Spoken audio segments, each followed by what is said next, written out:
দর্শক শুনছিলেন mercantile bank সংবাদ শিরোনাম, এবারে জানাবো বিস্তারিত। কোটা আন্দোলনকে কেন্দ্র করে উদ্ধত পরিস্থিতির কারণে টানা ৩ দিন সাধারণ ছুটির পর আজ খুলে দেয়া হচ্ছে সরকারি, বেসরকারি ও স্বায়ত্তশাসিত সব প্রতিষ্ঠান। তবে সব অফিস খুললেও কার্যক্রম চলবে সীমিত পরিসরে। বেলা ১১টা থেকে বিকেল ৩টা পর্যন্ত আগামীকালও চলবে একই সূচিতে। মঙ্গলবার জনপ্রশাসন মন্ত্রণালয় থেকে এই তথ্য জানানো হয়। তবে শিক্ষা প্রতিষ্ঠান খোলার বিষয়ে এখনো কোনো সিদ্ধান্ত হয়নি। এদিকে বুধ ও বৃহস্পতিবার ঢাকা, গাজীপুর, নারায়ণগঞ্জ ও নরসিংদীতে কারফিউ চলবে। তবে সকাল 10টা থেকে বিকেল 5টা পর্যন্ত কারফিউ শিথিল থাকবে। এছাড়াও বাকি জেলাগুলোর কারফিউর বিষয়ে সিদ্ধান্ত নেবে জেলা প্রশাসন।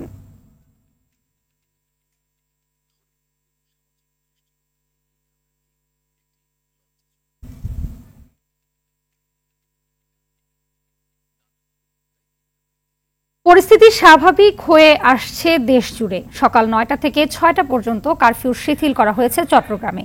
এতে চলাচল করছে গণপরিবহন, মানুষের চলাচল বেড়েছে মহানগরীর বিভিন্ন স্থানে। অফিস, আদালত, দোকানপাট খোলা হয়েছে। খুলনায় কারফিউ শিথিল করা হয়েছে সকাল 8টা থেকে বিকেল 6টা পর্যন্ত।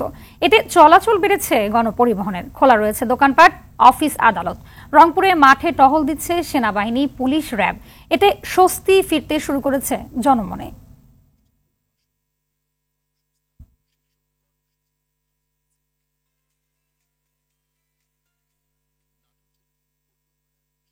রাজধানী জুড়ে সহিংসতার ঘটনায় মঙ্গলবার সন্ধ্যা পর্যন্ত 61টি মামলা দায়ের করা হয়েছে। এসব মামলায় 1348 জনকে গ্রেপ্তার করেছে আইন শৃঙ্খলা বাহিনী। এর মধ্যে ঢাকা মেট্রোপলিটন পুলিশ গ্রেপ্তার করেছে 1172 জনকে। এর বাইরে র্যাব গ্রেপ্তার করেছে 176 জনকে। এছাড়াও দেশের বিভিন্ন স্থানে আরও 43টি মামলায় 519 জনকে গ্রেপ্তারের খবর পাওয়া গেছে।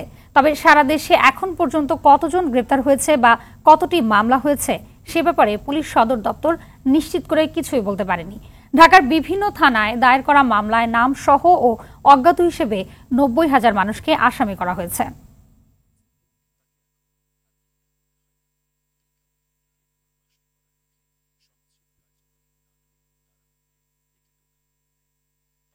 দেশের বর্তমান পরিস্থিতিতে নিম্নবিত্ত ও খেটে খাওয়া মানুষের পাশে দাঁড়াতে আওয়ামী লীগ ও সহযোগী সংগঠনের নেতাকর্মীদের প্রতি আহ্বান জানিয়েছেন দলের সভাপতি ও প্রধানমন্ত্রী শেখ হাসিনা।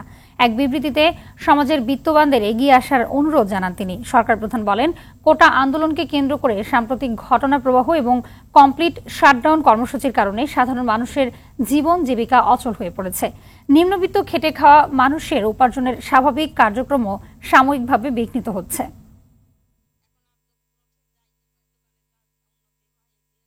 5 দিন পর ঢাকায় ঢুকছে পর্যাপ্ত পণ্য সামগ্রী। চট্টগ্রাম, খুলনা, নোয়াখালী, বাগেরহাট, মানিকগঞ্জ সহ বিভিন্ন জেলার কাঁচামালে ভরে উঠেছে রাজধানীর কারণ বাজার। কারফিউর মধ্যে খাদ্যপণ্য ঢাকায় আনতে নানা জটিলতার বাধার সম্মুখীন হতে হয়েছে ব্যবসায়ীদের। তবে গতকাল রাত থেকেই স্বাভাবিক হতে শুরু করেছে পণ্য সরবরাহ ব্যবস্থা। এতে কাঁচামালের দাম কমে আসবে বলে জানিয়েছেন ব্যবসায়ীরা। বিস্তারিত সুফিয়ান ফারাবির রিপোর্টে। এভাবেই শত শত ট্রাক খাদ্যপণ্য ঢুকছে রাজধানীর বৃহৎ পাইকারি বাজার কারওয়ান বাজারে। দেশের বিভিন্ন অঞ্চল থেকে আসছে নানা রকম শাক, সবজি সহ নিত্য প্রয়োজনীয় কাঁচামাল। খাদ্যপণ্যবাহী ট্রাক চালকেরা বলছেন, বিভিন্ন বাহিনীর সহযোগিতায় নির্বিঘ্নে ঢাকায় পণ্য আনতে সক্ষম হয়েছেন তারা। আমি কুষ্টিয়া থেকে বেগুন নিয়ে আসছি, আর রাস্তায় কেউ আমাকে আটকায় না, অন্য গাড়ি কি অবস্থা তা জানি না। আটকা রাখছে, এটা করছে, ড্রাইভার আসতে পারে না, রাস্তায় বহুত সমস্যা। এখন 2 দিন ধরে কোনো সমস্যা নাই। আমি নোয়াখালী থেকে আসছি গাড়ি নিয়ে কাঁচামাল কারণ বাজারে, কোনো সমস্যা হয় নাই। সেনাবাহিনী আছে, ওনারা খুব চেক দিয়ে গাড়ি পাঠাইছে।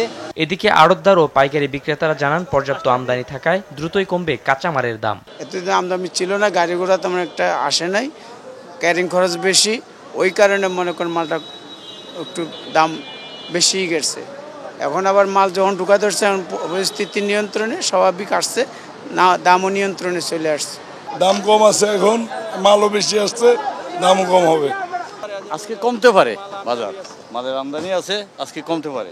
সাপ্লাই চেইন নির্বিঘ্ন না থাকায় গত কয়েকদিনে আলু, পটল, শসা, পেঁয়াজ ও রসুনের দাম বেড়েছে প্রতি কেজি 10 থেকে 30 টাকা। অন্যদিকে ডিম ও মুরগির দামও বেড়েছে। দ্রুত দাম স্বাভাবিক হওয়ার প্রত্যাশায় ক্রেতা বিক্রেতারা। সুফিয়ান ফারাবি, RTV, ঢাকা। দেশব্যাপী কারফিউর নেতিবাচক প্রভাব পড়েছে রাজশাহীর আমের মোকামগুলোতে। বাগান মালিক ও ব্যবসায়ীরা জানান, দেশের নানা প্রান্তের ব্যাপারীরা আম কিনতে আসতে পারছেন না। রাজশাহী থেকেও আম পাঠানো যাচ্ছে না। এতে লোকসানের শঙ্কায় তারা। প্রতিনিধি মোস্তাফিজ রকির প্রতিবেদন, জানাচ্ছেন সাইদ মাহমুদ। রাজশাহীর বানেশ্বর আমের হাটের ব্যবসায়ী মঞ্জুর আলী প্রতি বছর এই সময় রাজধানী সহ দেশের নানা প্রান্তে দিনে অন্তত 10 ট্রাক আম পাঠিয়ে থাকেন, কিন্তু এবার তার চোখে মুখে দুশ্চিন্তা। বেচা বিক্রি নাই, ধরেন গাড়ি ঘোড়া নাই, লোকজন আসতে পারছে না, গাড়ি ঘোড়া আসতে পারছে না। এখন ধরেন মালটা আমরা কি করবো, আমরা ধরেন বেচতে পারছি না, মালটা নষ্ট হয়ে যাচ্ছে, তাহলে আমরা লসের ভাগে পড়ছি। এই ধরেন দুদিন না ছুটে তাহলে আমার আম তো ফেলা দিতে হবে। ব্যবসায়ীরা জানায়, চলতি মৌসুমের শুরুটা বেশ ভালো হলেও গত কয়েকদিনের অচল অবস্থা তাদের হতাশ করেছে। এদিকে সংরক্ষণের জায়গার অভাবে আমে পচন ধরছে। বাজারে কোনো লোক আসতে পারছে না, বাইরে থেকে পার্টি আসতে পারছে না, আমরা কাকুকে দিয়ারই লোক পাচ্ছি না। কাছে আম আছে, এখানে বাজারও কম, সব দিকে লস আমারে। তো এবারকার বছরে তো আম এমনিতেই কম, তারপরে যদি এইরকম অবস্থা চলতে থাকে তাহলে কৃষকেরা মরি শেষ। কারফিউর মধ্যে বিশেষ ব্যবস্থায় কিছু আম পাঠানো গেলেও গুনতে হচ্ছে বাড়তি খরচ। যে কারফিউর কারণে আম দাম পাননে সব কিনলো না, এই কয়েকদিনে মেলা টাকা ক্ষতির মধ্যে পড়ে গেছে। ব্যাংকে টাকা তুলে দিবে, ব্যাংকের টাকা ব্যাংকও বন্ধ, টাকা পয়সার সমস্যা, ব্যাপারে আসছে না। আম কেনার লোক নাই, কুরিয়ারে অনেক দূর দূরান্ত থেকে ভাইয়েরা আমাদের রাজশাহীরা আমে অর্ডার করে, কিন্তু সব ধরনের কুরিয়ার বন্ধ থাকার কারণে আমরা আম সরবরাহ করতে পারছি না। রাজশাহী কৃষি সম্প্রসারণ অধিদপ্তরের তথ্য অনুযায়ী চলতি মৌসুমে জেলায় আম বিক্রির লক্ষ্যমাত্রা 1500 কোটি টাকা। এরই মধ্যে বিক্রি হয়েছে 1300 কোটি টাকা। পরিস্থিতি স্বাভাবিক হলে আম ব্যবসায়ীরা ক্ষতি পুষিয়ে নিতে পারবে বলে মত সংশ্লিষ্টদের। সাইয়েদ মাহমুদ, RTV। গাজীপুর বিআরটি প্রকল্প ও সড়ক ভবনে হামলা, ভাঙচুর ও অগ্নিসংযোগ করে কমপক্ষে 30 কোটি টাকার ক্ষতি করেছে দুর্বৃত্তরা। ক্ষতিগ্রস্ত এলাকা পরিদর্শন করে এই তথ্য জানিয়েছেন সড়ক ও জনপথ বিভাগের প্রধান প্রকৌশলী মইনুল ইসলাম। এ সময় তিনি বলেন, দুর্বৃত্তরা স্টেশনের এক্সেলেটর প্রকল্পের ড্রাম ট্রাক গাড়িতে অগ্নিসংযোগের পাশাপাশি বিআরটির অফিস ও সড়ক ভবনে ব্যাপক ভাঙচুর চালিয়েছে। গাজীপুর প্রতিনিধি আজহারুল ইসলামের প্রতিবেদন, জানাচ্ছেন নুসরাত জাহান সিন্ধি। গত 20 জুলাই কোটা সংস্কার আন্দোলনের সময় গাজীপুরের বিআরটি প্রকল্প ও সড়ক ভবনে হামলা চালায় দুর্বৃত্তরা। এ সময় আগুন লাগিয়ে পুড়িয়ে ফেলা হয় স্টেশনের এসকেলেটর, বিআরটি প্রকল্পের ডাম্প ট্রাক সহ বেশ কিছু গাড়ি। ভাঙচুর চালিয়ে বিআরটি অফিস ও সড়ক ভবন ব্যাপকভাবে ক্ষতিগ্রস্ত করা হয়। এতে প্রায় 30 কোটি টাকার ক্ষতি হয়েছে বলে জানিয়েছে সড়ক ও জনপথ বিভাগ। আমরা জেনারেলি যতটুকু রাফ অ্যাসেস করেছি, প্রায় 8টা স্টেশনে মোট 16টি এসকেলেটর বিভিন্নভাবে পুড়িয়ে দিয়েছে। এছাড়াও বিভিন্ন স্টেশনের ধরেন শাটার যেগুলি লাগানো ছিল স্টিলের, সেগুলো কিছু ভেঙে ফেলেছে, পুড়িয়ে ফেলেছে, এবং বেশ কিছু জায়গায় পেভমেন্টের টপ সারফেসে আগুন দেওয়ার ফলে ওইটাও বেশ ক্ষতিগ্রস্ত হয়েছে। তবে এটা not in the scale of 30 কোটির নিচে না, ইট মাইট বি হায়ার। সেপ্টেম্বরের মধ্যে আমাদের স্টেশনগুলো রেডি করার কথা ছিল। আমরা আশা করেছিলাম যে ডিসেম্বরের মধ্যে আমাদের বাস আসবে, তখন আমরা অপারেশনে চলে যাব। তো এখন যেহেতু আমাদের এসকেলেটর এবং স্টেশনগুলোর কাঠামোতে কিছু ক্ষয়ক্ষতি হয়েছে, এবং এগুলো রিপ্লেস করে হোক, মেরামত করে হোক, যত দ্রুত সম্ভব আমরা স্টেশনগুলো রেডি করার চেষ্টা করব। এ হামলায় জড়িতদের ধরতে মাঠে আছে স্থানীয় প্রশাসন। প্রতিটা ইনসিডেন্টের জন্যই মামলা হচ্ছে, এবং কিছু মামলা হয়েছে, আরো কিছু মামলা প্রক্রিয়াধীন। আসামি এখানে অজ্ঞাতনামাও আছে, আবার জ্ঞাত আসামিও আছে। দ্রুত ক্ষতিগ্রস্ত সব স্থাপনা ও ভবন মেরামতে প্রয়োজনীয় ব্যবস্থা নেওয়ার কথা জানিয়েছে সংশ্লিষ্টরা। নুসরাত জাহান সিন্ধি, RTV। যুক্তরাষ্ট্রের আসন্ন প্রেসিডেন্ট নির্বাচনে ক্ষমতাসীন ডেমোক্রেটিক দলের প্রার্থী হওয়ার পথে আরও এগিয়ে গেলেন কমলা হ্যারিস। স্থানীয় সময় সোমবার ডেমোক্রেটিক দলের প্রতিনিধিদের অধিকাংশই কমলা হ্যারিসের পক্ষে দাঁড়িয়েছেন, যাদের ভোটেই দলের প্রার্থী নির্বাচিত হবেন কমলা। রিপাবলিকান দলের প্রার্থী ডোনাল্ড ট্রাম্পের বিরুদ্ধে প্রচার ও প্রচারণাও শুরু করেছে তিনি। সাধারণত বিভিন্ন অঙ্গরাজ্যে অনুষ্ঠিত প্রাথমিক বাছাইয়ে নিজ দলের প্রেসিডেন্ট প্রার্থীকে বেছে নেন প্রতিনিধিরা। এবার প্রতিনিধিদের পছন্দের তালিকায় শীর্ষে ছিলেন জো বাইডেন। আগামী মাসে ডেমোক্রেটিক দলের জাতীয় সম্মেলনে বাইডেনকে আনুষ্ঠানিকভাবে মনোনীত করার কথা ছিল, তবে গেল রোববার বয়স ও শারীরিক সক্ষমতা নিয়ে প্রশ্নের মুখে নির্বাচন থেকে সরে দাঁড়ানোর ঘোষণা দেন জো বাইডেন।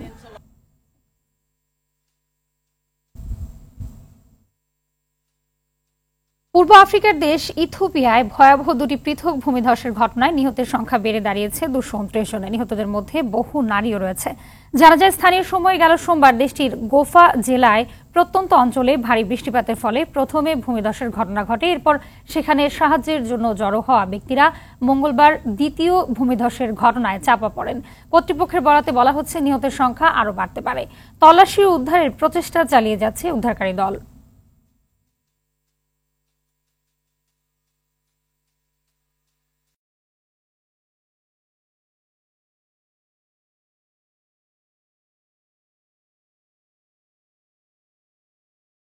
গাজা উপত্যকায় ইসরায়েলি আগ্রাসন যেন থামছেই না। জল, স্থল ও আকাশপথে অনবরত হামলায় ঝরছে শত শত প্রাণ। এ পর্যন্ত নিহত হয়েছে ৩৯,০০০-এরও বেশি ফিলিস্তিনি। আহত সংখ্যা ছাড়িয়েছে ৯০,০০০। এমন বাস্তবতায় মঙ্গলবার চীনের কূটনৈতিকদের মধ্যস্থতায় বেইজিং ঘোষণাপত্র স্বাক্ষর করেছে প্রতিদ্বন্দ্বী হামাস ও ফাতাহ সহ মোট ১৪টি ফিলিস্তিনি দল। নিজেদের মধ্যে সব বিভেদ দূর করে ঐক্য প্রতিষ্ঠায় এই ঘোষণার লক্ষ্য। এই ঘোষণা যুদ্ধ পরবর্তী সময়ে অন্তর্বর্তীকালীন জাতীয় ঐক্যমতের সরকার গঠনের ভিত্তি রচনা করেছে বলে জানায় চীনের পররাষ্ট্রমন্ত্রী ওয়াং ই। এদিকে মার্কিন প্রেসিডেন্ট জো বাইডেনের সাথে আলোচনার জন্য মঙ্গলবার ওয়াশিংটন পৌঁছান ইসরায়েলি প্রধানমন্ত্রী বেনয়ামিন নেতানিয়াহু।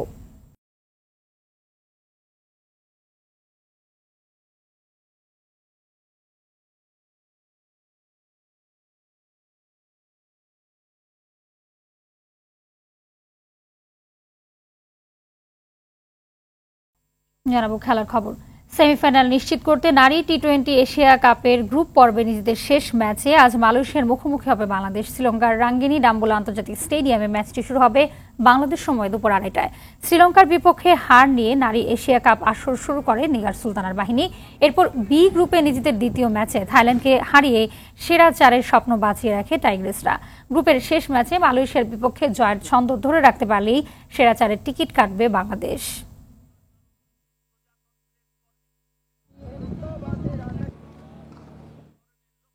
সার্বিক পরিস্থিতি অনুকূলে থাকলে দ্রুতই ঢাকায় থাকা ক্রিকেটাররা চট্টগ্রামের দলের সঙ্গে অনুশীলনে যোগ দেবে। পাকিস্তান সফরের মূল প্রস্তুতির পুরোটাই হবে সাগরিকায়। এছাড়াও স্পিন বোলিং কোচ মোস্তাক আহমেদের জন্য অপেক্ষা করবে বিসিবি।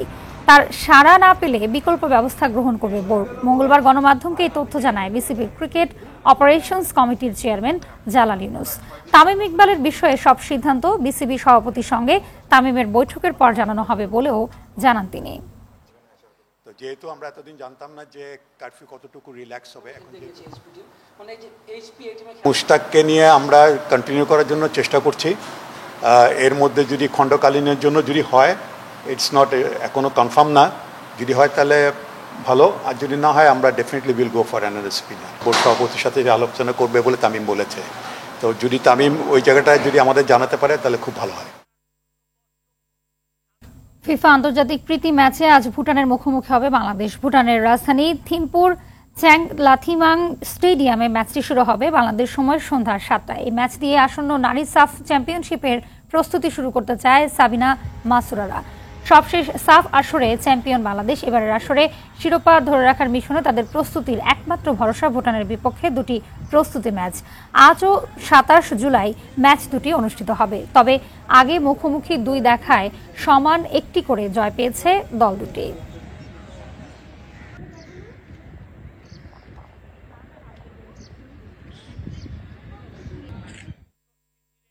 আর্জেন্টিনার ম্যাচ দিয়ে আজ থেকে শুরু হচ্ছে অলিম্পিকের ফুটবল আসর। ট্রেবল জয়ী আলবিসেলেস্তেদের স্বর্ণ জয়ের লড়াইয়ে বি গ্রুপের প্রথম ম্যাচে মরক্কোর মুখোমুখি হবে। প্যারিসের স্ট্রেন্ড জিওফ্রয় গুইচার্ডে ম্যাচটি শুরু হবে বাংলাদেশ সময় সন্ধ্যা 7টায়। জাতীয় দলের অভিজ্ঞ তরুণ কিছু ফুটবলার নিয়ে গঠিত আর্জেন্টাইন দল অলিম্পিক আসরটা নিজেদের করার ব্যাপারে আশাবাদী। আসরে প্রথম ম্যাচটা তাই জয় নিয়ে শুরু করতে চায় হাভিয়ের ম্যাচেরানোর বাহিনী। এই গ্রুপে মরক্কো ছাড়াও ইরাক ও ইউক্রেনের বিপক্ষে লড়বে আর্জেন্টিনা।